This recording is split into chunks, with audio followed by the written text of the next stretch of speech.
Hello students, कैसे हैं आप सब लोग। उम्मीद करती हूँ सब अच्छे होंगे और स्वस्थ होंगे। मैं मीना राणा इसी की व्हाट्सएप क्लास में आपका स्वागत करती हूँ। फ्रेंड्स, हम पढ़ रहे हैं क्लास 20 चैप्टर नंबर 4 डिटर्मिनेंट्स के क्वेश्चन कर रहे थे। प्रीवियस लेक्चर में एक क्वेश्चन यहाँ पर आया था जिसका यहाँ पर आपको क्या निकालना था, इनवर्स निकालना था, सॉल्यूशन करना।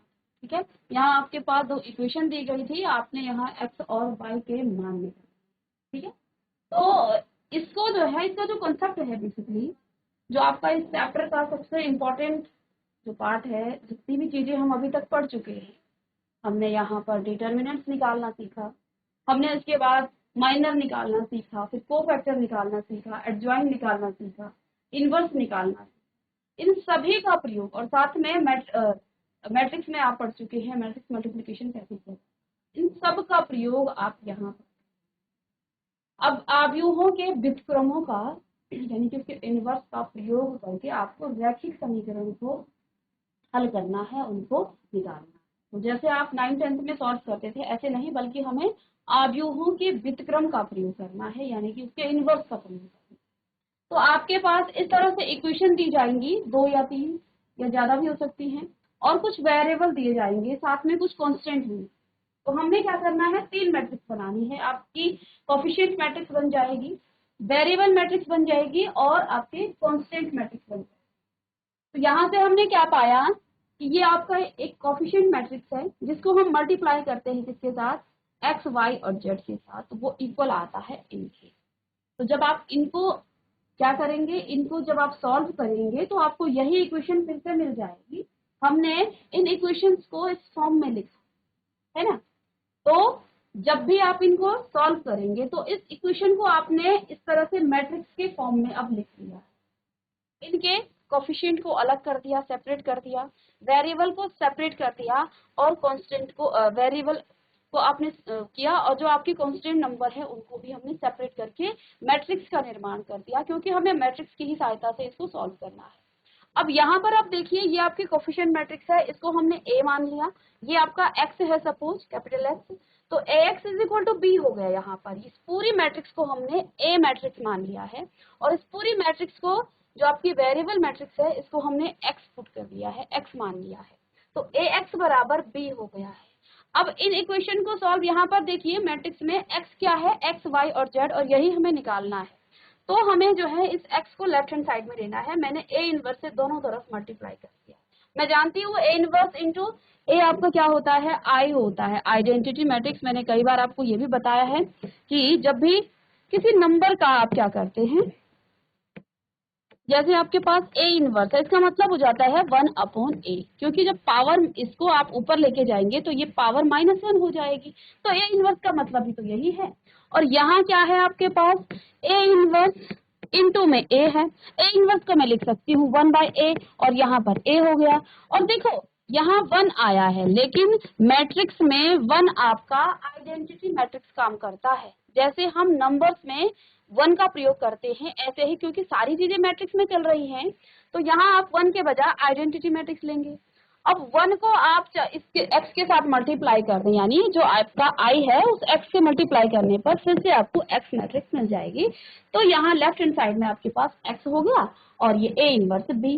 अब यानी कि इस इक्वेशन को सॉल्व करने के लिए आपके पास x बराबर क्या हो गया है, a इनवर्स b, यानी कि आपको a इनवर्स निकालना है, और a इनवर्स को आपको क्या करना है, फिर इसके साथ मल्टीप्लाई। ठीक है, कुछ कंडीशन बताई थी इसमें भी कि अब देखिए a इनवर्स का जो फॉर्मूला होता है वो क्या होता है, 1 डिटर्मिनेंट ऑफ a और adjoint of a into b। तो a इनवर्स तो आपका इतना हो गया, ठीक है, लेकिन डिटर्मिनेंट की भी कुछ कंडीशन होती है।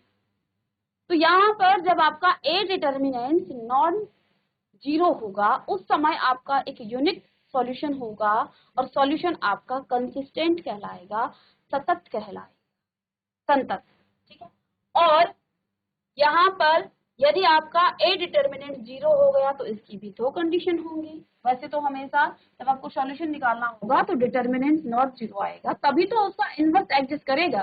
ठीक है, तो एडजॉइंट ऑफ a, तो इसके भी 2 केस हो जाते हैं। किस तरह के 2 केस, a डिटर्मिनेंट आपका 0 हो गया, ठीक है सपोज, तो देखो इस ए डिटर्मिनेंट्स को आप यहाँ मल्टीप्लाई करेंगे तो यहाँ आपके पास क्या आ जाएगा, x इंटू ए डिटर्मिनेंट। अब यहाँ पर अगर आपका ये जो adjoint of A B, adjoint of A into B है वो भी 0 हो जाए तो उस समय आपके इनफाइनाइट सॉल्यूशन होंगे और ये आपका संगत होगा, ठीक है, कंसिस्टेंट होगा सॉल्यूशन। और अगर आपका adjoint of A into B 0 नहीं है और ए तो आपका ए डिटर्मिनेंट ये पूरा, अगर ए डिटर्मिनेंट 0 है तो ये पूरा 0 हो जाएगा।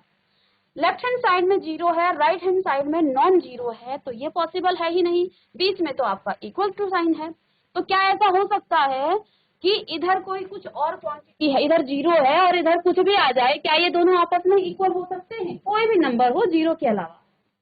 यानी कि यहाँ पर हमने क्या कहा, तो यहाँ कोई भी सॉल्यूशन आपका नहीं आएगा, ठीक है। आगे जब क्वेश्चन सॉल्व करेंगे तो वहां पर आपको समझ में आ जाएगा कि किस तरह से करना है। तो इसका हमने एक यहाँ पर क्वेश्चन लिया था कि 2x plus 5y is equal to आपके पास 1 था, 3x प्लस 2y बराबर 7 था। तो हम जानते हैं हम इससे जो है क्या निकाल सकते हैं, इसका इनवर्स निकाल सकते हैं। हमने इन इक्वेशंस को इस फॉर्म में लिखा ax बराबर b के फॉर्म में। ये जो है आपकी ए मैट्रिक्स है जो कि आपकी कोफिशिएंट मैट्रिक्स है, ये आपकी वेरिएबल मैट्रिक्स है और ये आपकी कांस्टेंट मैट्रिक्स है, ठीक है। तो x के कोफिशिएंट 2 और 3 है, 2 और 3 लिख दिया, y के कोफिशिएंट 5 और 2 है, 5 और 2 लिख दिया, और यहाँ आपके वेरिएबल x और y है, दो ही तो वेरिएबल है x और y।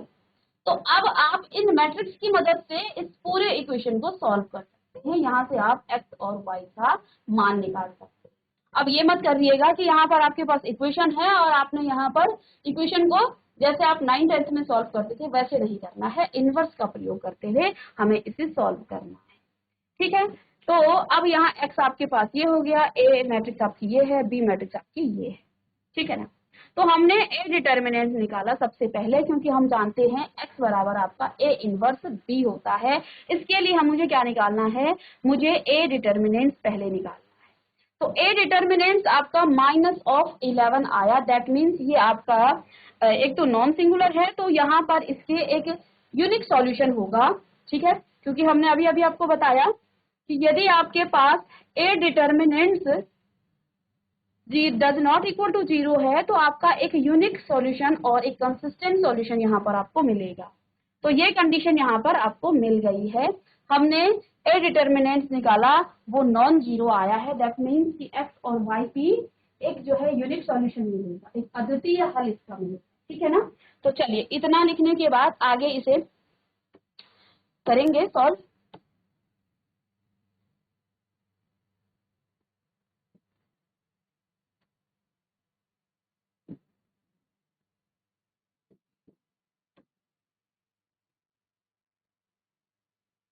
चलिए, तो हम जानते हैं कि जो आपका x है वो किस तरह से निकलेगा, a इनवर्स इंटू में b, ठीक है।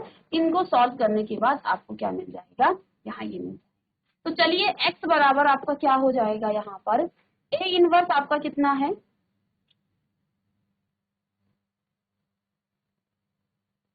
1/, अब इसके लिए आपको पहले एडजॉइंट निकालना पड़ेगा, a का एडजॉइंट, क्योंकि जो आपका a इनवर्स का फॉर्मूला है वो आपका डिटर्मिनेंट ऑफ a हो जाता है और एडजॉइंट ऑफ a होता है, ठीक है ना, और साथ में आपका b है।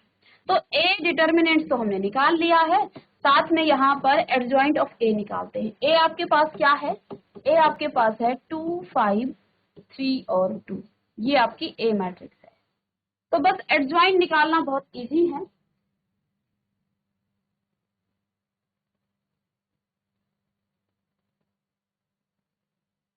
क्योंकि ये 2 ऑर्डर की एक मैट्रिक्स है इसलिए एडजॉइंट निकालना बहुत ही इजी है, आपको कोफैक्टर निकालने की आवश्यकता नहीं है।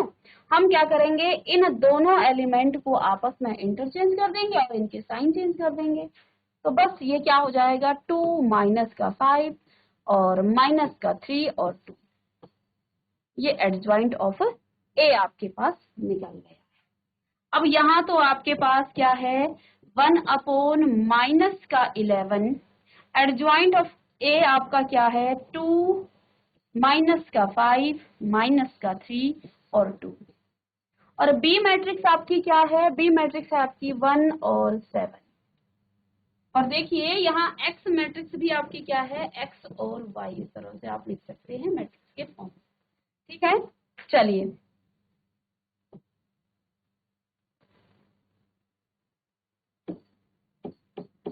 तो इसको सॉल्व करते हैं। अभी हम अंदर नहीं माइनस साइन इसको सॉल्व नहीं करते हैं। चलिए ये 2 इंटू 2, अब देखो सबसे पहले आपको तो ये देखना है कि क्या मैट्रिक्स मल्टीप्लिकेशन पॉसिबल है। अभी स्क्वायर मैट्रिक्स भी नहीं है, ये है 2 इंटू 2 ऑर्डर की, और इसमें 2 रो हैं और एक इसमें कॉलम है। तो आपके पास इसके नंबर ऑफ कॉलम और इसके नंबर ऑफ रो आपके सेम हैं। लेकिन अब जो मैट्रिक्स आपको मिलेगी वो किस ऑर्डर की मिलेगी, वो आपको 2 इंटू 1 ऑर्डर की मिलेगी, यानी कि 2 तो आपके रो होंगे और 1 आपका कॉलम होगा। तो चलिए यहाँ से हम, चलिए इसको यहाँ पर कर देते हैं। ठीक है, तो इन दोनों को सॉल्व करने के बाद माइनस का 11 और चलिए मैं एक बार फिर से लिख देती हूँ, माइनस का 5 और यहाँ पर आपके पास क्या है, माइनस का 3 और 2 और यहाँ आपके पास 1 और 7, ये 2 एलिमेंट हैं। तो आगे जो आपके पास क्या आएगा, डिटर्मिनेंट्स आएंगी, उसमें 2 रो और 1 कॉलम होगा। तो पहला ऑपरेशन आप फर्स्ट रो को इस कॉलम के साथ, तो 2 1 जे 2 और माइनस में 7 5 जे 35। ठीक है, फिर सेकंड रो को फर्स्ट कॉलम के साथ, तो माइनस का 3 और 7 2 जे 14। ठीक है, तो माइनस का 1/11 और माइनस 35 और माइनस में, तो यहाँ पर माइनस का 33 आ जाएगा, और इसको भी आप जब आप माइनस करेंगे जो प्लस का आपका 11 आ जाएगा। आगे अंदर मल्टीप्लाई जब आप करेंगे 11 से, तो यहाँ क्या हो जाएगा, माइनस माइनस का तो प्लस हो जाए, चलिए लिख लेते हैं पूरा माइनस में, और यहाँ अंदर हमने मल्टीप्लाई की -11 की, और नीचे आपके पास 11/11। तो बस कट करके अब आपके पास क्या आ जाएगा, सॉरी ये आपका 33 है।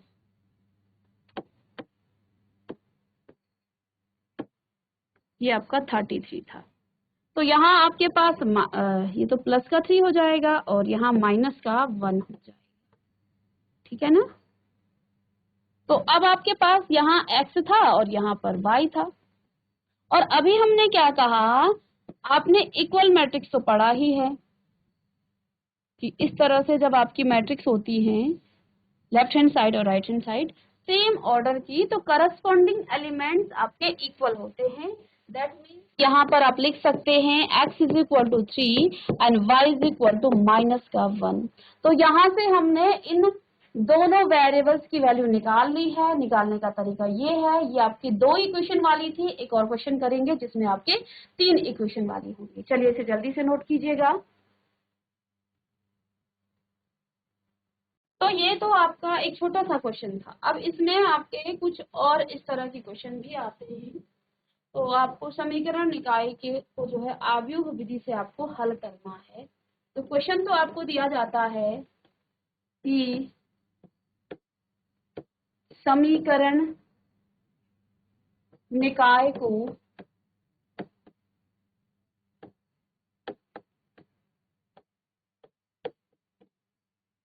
आव्यूह विधि से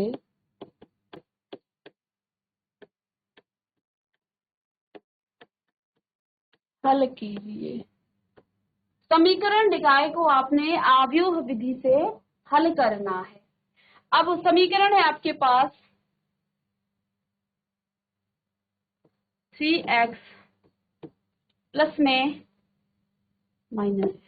माइनस में 2y और plus 3z is equal to 8। अब आपके पास 3 वेरिएबल आ गए, और 2x प्लस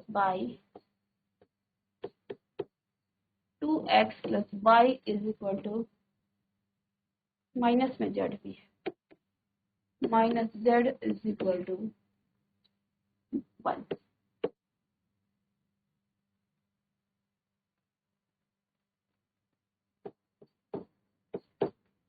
4x माइनस में 3y और प्लस में 2z बराबर हो गया आपका, ये भी पॉजिटिव। ये तो क्वेश्चन है आपके पास, ठीक है। तो इस तरह का क्वेश्चन है। इससे पहला क्वेश्चन आपका 2 इक्वेशन थी और 2 ही वेरिएबल थे, तो हमें जो है एडजॉइन निकालने के लिए बहुत लंबा जो है क्वेश्चन आपका नहीं हुआ, तो ठीक है, वो समझने के लिए क्वेश्चन ठीक है। अब यदि आपके पास 3 वेरिएबल आ गए और 3 ही इक्वेशन है, तो इस समीकरण को, इस इक्वेशन को आप इनवर्स मैट्रिक्स की विधि से, मेथड से आप कैसे सॉल्व करेंगे, आइए इसको हम सॉल्व करें। तो सबसे पहला काम आपके पास, जब आप सॉल्व करते हैं तो दिए गए इक्वेशन को आप ax बराबर b के फॉर्म में लिखेंगे। तो लिख सकते हैं आप, दी गई समीकरण को ax बराबर b के रूप में लिखने पर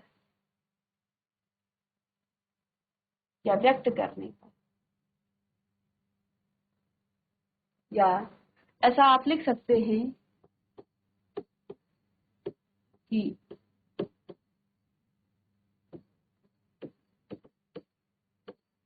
दिया गया समीकरण ax बराबर b के रूप में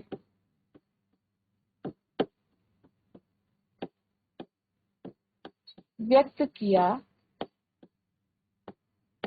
जा सकता है। यानी कि इस समीकरण को आप ax बराबर b के फॉर्म में लिखेंगे। a आपकी कोफिशिएंट मैट्रिक्स है, यानी कि जो भी आपके गुणांक होंगे उनको आप a में लिखेंगे। b आपकी x यहाँ पर वेरिएबल मैट्रिक्स, और जो आपका b है ये आपकी कांस्टेंट मैट्रिक्स है। तो आइए x के कौन कौन से कोफिशिएंट हैं, x के कोफिशिएंट है 3, 2 और 4। y के कोफिशिएंट माइनस का 2, 1 और माइनस का 3, और z के कोफिशिएंट है 3, माइनस का 1 और 2। और यहाँ पर आपके पास वेरिएबल है क्या, x, y और z। राइट हैंड साइड में b आपका 8, 1 और 4। तो हमने इस फॉर्म में लिख दिया है, इस इक्वेशन, इन इक्वेशंस को, इन समीकरण को इस फॉर्म में लिख दिया है, ठीक है। अब क्योंकि मुझे इस इक्वेशन को सॉल्व करना है किस फॉर्म में, यहां हम x बराबर लिख सकते हैं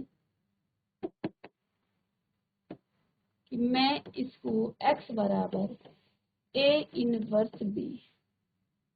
a इनवर्स निकालने के लिए सबसे पहले तो आप यही देखते हैं कि क्या a इनवर्स एग्जिस्ट करेगा। सीधी सी बात अगर हम कहें तो a इनवर्स को भी हमने निकालना सीखा, तो हमने यही देखा सबसे पहले कि क्या आपका a इनवर्स एग्जिस्ट करेगा, क्या उसका अस्तित्व है। यदि वो नॉन जीरो है तो उसका अस्तित्व है, ठीक है। तो चेक करते हैं पहले, और a इनवर्स को चेक करने के लिए मुझे क्या कर, क्योंकि a इनवर्स को निकालने के लिए a इनवर्स का जो फॉर्मूला है वो है 1 अपॉन डिटर्मिनेंट्स ऑफ a और ज्वाइंट ऑफ a। ये तो a इनवर्स का फॉर्मूला है, यानी कि अब इसको तो हम बाद में देखेंगे। सबसे पहला काम a इनवर्स एग्जिस्ट करता है या नहीं, उसका अस्तित्व है या नहीं, ये चेक करना है। इसके लिए मुझे a डिटर्मिनेंट्स निकालना पड़ेगा।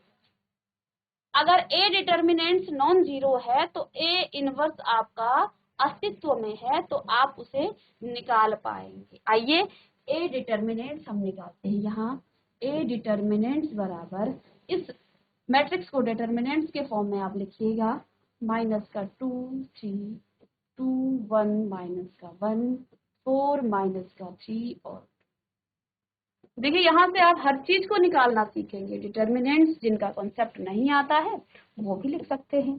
तो अब ए, मैं जो हूँ फर्स्ट रो के अलोंग इसको एक्सपेंड करूंगी, तो 3, और जब मैं 3 लिखूं 1 माइनस 1 माइनस 3 और 2, और ये माइनस का है, साइन भी माइनस का आएगा, तो माइनस माइनस का प्लस हो जाएगा। अब आपको डिटर्मिनेंट्स नहीं बताया जाएगा क्योंकि आपने ये कर लिया है। माइनस का 1, 4 और 2, ठीक है। और जब आप 3 को लेंगे ये तो पॉजिटिव ही होता है, तो 3 लेंगे आप तो क्या आ जाएगा 2 1। आप चाहें तो यहाँ को फैक्टर की मदद से भी डिटर्मिनेंट्स को निकाल सकते हैं। हमने एक परिमेय पढ़ी थी कि किसी भी रो या कॉलम के एलिमेंट्स और उन्हीं रो या कॉलम के जो एलिमेंट जिन एलिमेंट्स की आप बात कर रहे हैं उनके को फैक्टर को उन्हीं से मल्टीप्लाई करके ऐड करने के बाद आपको डिटर्मिनेंट मिल जाता है। मैं इस मेथड से निकाल रही हूँ।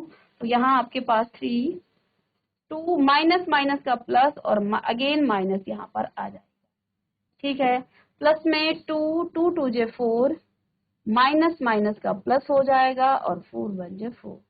ठीक है, प्लस में देखिए 3 3 2 जे 6 माइनस का होगा और माइनस में 4 आएगा।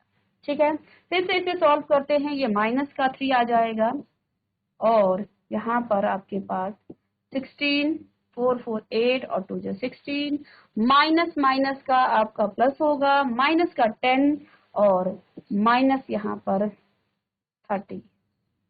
ठीक है, चलिए तो यहाँ से आपके पास ये तो आपका आ जाएगा माइनस और माइनस, ये माइनस ये प्लस का 13 और या फिर इन दोनों को हम पहले कर दें। ठीक है, यहाँ से आपके पास क्या आ जाएगा माइनस का 17। कैसे, इन दोनों को प्लस माइनस करेंगे तो ये आपको माइनस का 13 मिलेगा और 30 माइनस का साइन है, अगेन बड़ा नंबर माइनस का होगा तो माइनस ऑफ 17। इसको माइनस करने के बाद देखो इन दोनों को करने के बाद आपको क्या मिल जाएगा यहाँ पर 13 माइनस में 30। ठीक है, तो जब आप इसे करेंगे तो ये आपका माइनस का 17 आ जाएगा। इस तरह से करेंगे। अब यहाँ इससे आपको क्या पता चलता है, ए डिटर्मिनेंट्स निकाला आपने और ए डिटर्मिनेंट्स आपको क्या मिल गया है, ये नॉन जीरो है जो कि आपका माइनस का 17 है। यानी कि इससे आप क्या कह सकते हैं कि ए इनवर्स का अस्तित्व है, ये एग्जिस्ट करेगा। ठीक है, इसका अस्तित्व है। तो अब आप यहाँ पर क्या निकालेंगे, अब एडजॉइंट ऑफ ए निकालेंगे। इस क्वेश्चन में आगे आपको क्या करना है, अब आपको कोफैक्टर निकाल लेना है, एडजॉइंट निकाल। देखो ए इनवर्स तो एग्जिस्ट कर रहा है तो बस आगे चलेंगे। अब हमें एडजॉइंट ऑफ ए निकालना है। एडजॉइंट ऑफ ए निकालने के लिए आप सभी एलिमेंट के कोफैक्टर निकालेंगे।